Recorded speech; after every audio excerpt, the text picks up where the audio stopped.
This is your brain. Here are the neurons that produce dopamine. When these neurons are activated, they release dopamine here in the frontal lobes. Dopamine is motivation. When dopamine is released, you feel motivated to keep on doing whatever it is you're doing. Dopamine is what makes things seem important and meaningful. Your frontal lobes are where thoughts are formed.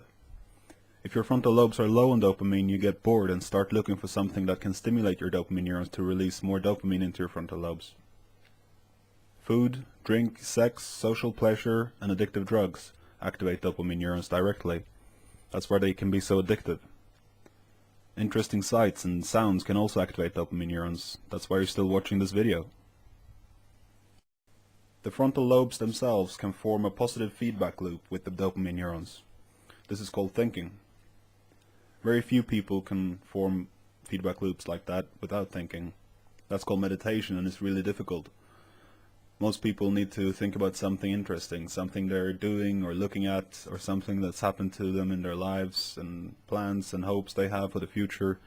That's why we never stop thinking. Our frontal lobes are drawn to whatever thought releases most dopamine. That's also how long-term thinking and self-discipline works. We use our frontal lobes to activate our dopamine neurons even when what we're doing is boring or difficult.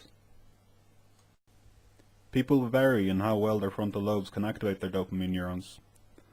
People with attention deficit disorder or addiction have great problems with it, and most of us find it difficult to go for a salad and supply our own dopamine rather than having a burger or a cake, which activate dopamine neurons directly. Personally, I think we all struggle with how to activate our dopamine neurons. What we do doesn't seem very meaningful, and the few things that really motivate us are short-sighted things that don't involve our frontal lobes much and that get us into trouble in the long run.